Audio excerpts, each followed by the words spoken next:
Hey guys, what do you think?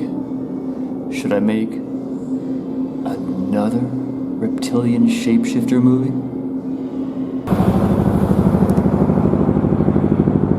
That looks like an Apache.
Okay, as to the common questions of why film the display like this, it seems like low tech and low res. You can see the pixels on the LCD.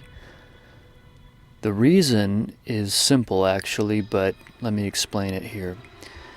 Now, the more that you use interpolation, that is the computer to generate a larger image than what is there, the more you will get a distortion of what is actually being seen.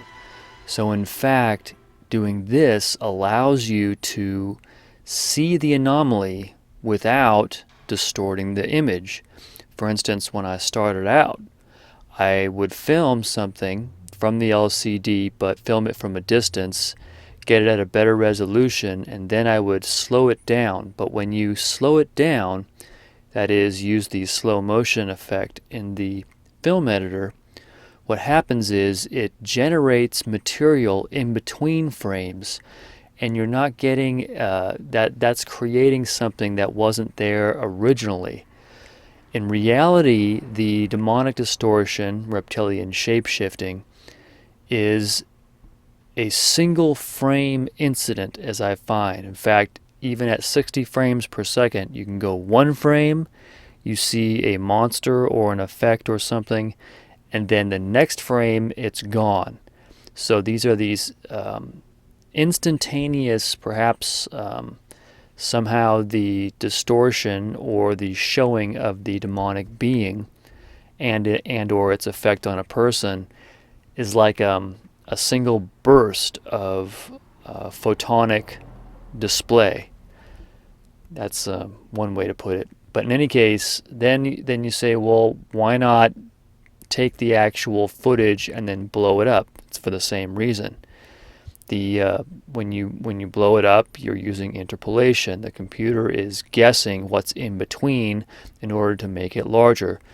Another important fact to keep in mind about this is that there is a sweet spot for the demonic distortion, and that sweet spot is generally a far shot, which is going to be smaller. Okay, so that means you're zooming in on a smaller shot, but then when you zoom in, if you use the computer, you're going to interpolate. In other words, if you use an effect or you use a zoom in effect in the editor, again, you're going to be stretching pixels apart. You're going to be adding stuff in the frame in order to compensate.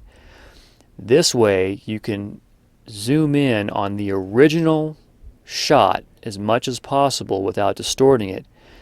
But the sweet spot, just to clarify that a little bit, is because if it's too far away, you can't really see the person's face, because usually it'll show up on a person's face. And if it's too small, you can't really make out. It just looks like a kind of a distortion, maybe a few blobs or something. I mean, if you know what to look for, you can definitely see it's a monster if you know what to look for. But if you don't, and the whole point of this is to show people this who haven't seen it yet, who don't know that we have demons living in us and controlling us, and that's the whole point, is to get away from that control. So that sweet spot is when there's just enough distance from the camera that it's not too small, but you can still make out the person's face in general.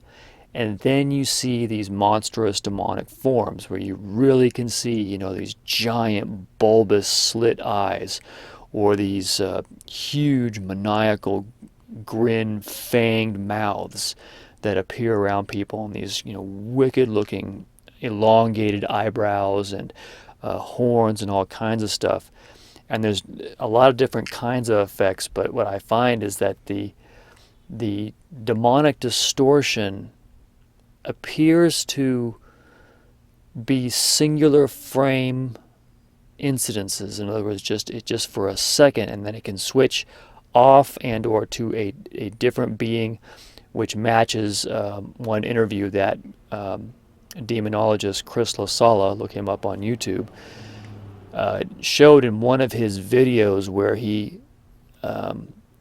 he's talking to this demon, and well, it's a guy who's possessed by a demon, but it's several demons simultaneously. So what he explains is that the demons rotate. So like he'll be talking to one for a few seconds, and then he'll be talking to another one for a few seconds. And that matches what I see in these images, where it flashes one image at a time, and then another image. But for sure, I mean, you can see that it's some kind of indwelling spiritual being.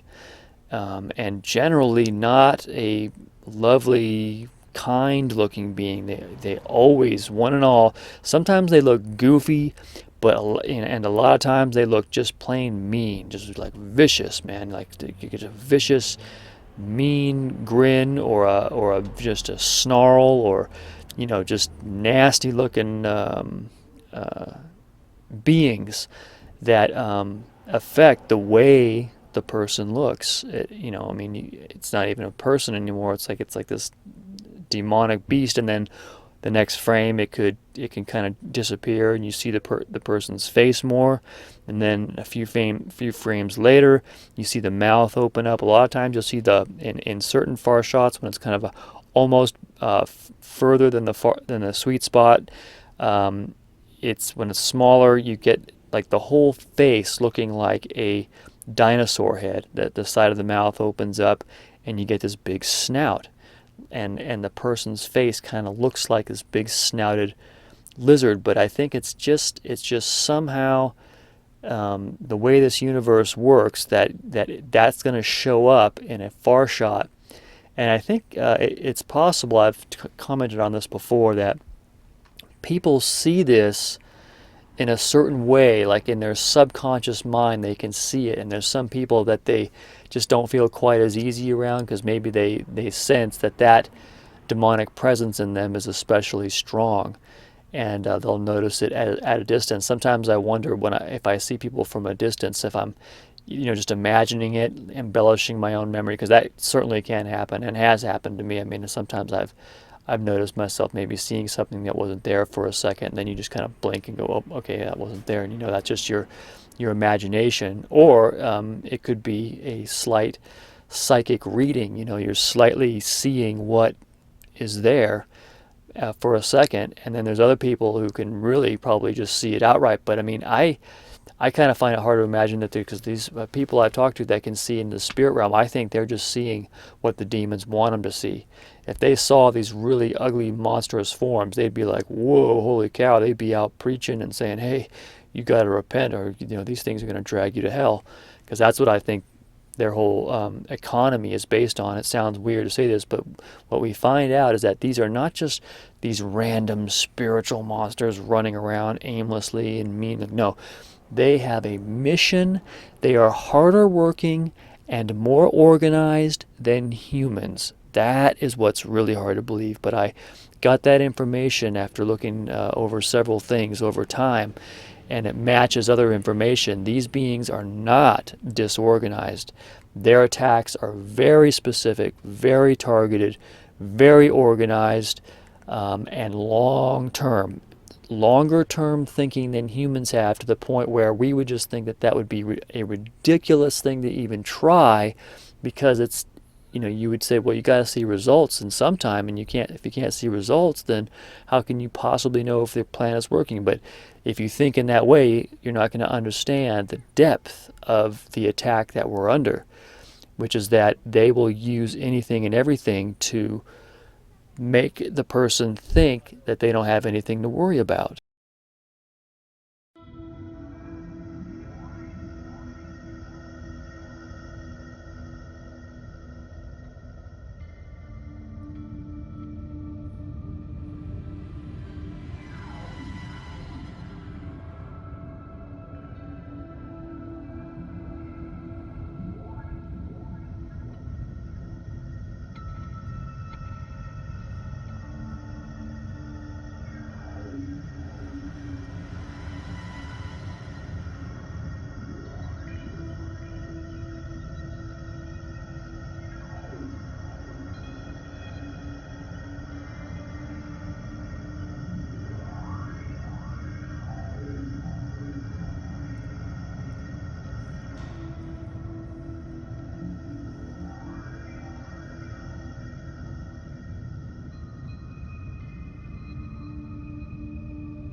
So when I first started doing this, I had no idea the road I was going down, but it really was an eye-opener, as they say.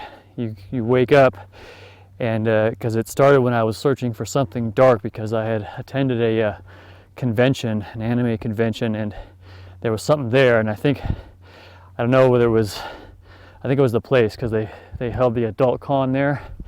Maybe the karma was really bad, but there was something really dark there, and I couldn't figure out what it was, and it troubled me so much that I decided to just start looking for truth, and I sure found it on YouTube with this whole reptilian shapeshifting subject, and then I investigated it myself with a report that Frequency Fence did on the movie The Matrix, and that was my first full report of silent movie, 40 minutes, called Reptilian Matrix Message, because I found that shapeshifting, and whoa.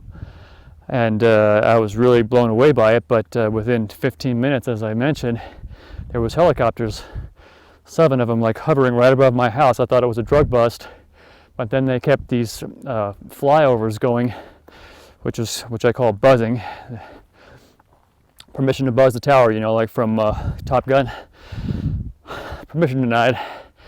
So anyway, I started doing that, and I started to continue, but I didn't, at first I didn't know. I mean, what are they going to do? Are they going to kill me, or come and rough me up or something, or, who knows, use their heart stopper beam on me, whatever. But, I think inwardly I knew that I had the protection of the Lord, because I was a Christian at the time. But I was really, I was changed by this, because once I realized that we're in a situation where we are really, we're like in a false reality, because that suits the reptilians, it suits their whole agenda, because they need us, they need what's in our blood. Eating cows and pigs doesn't work.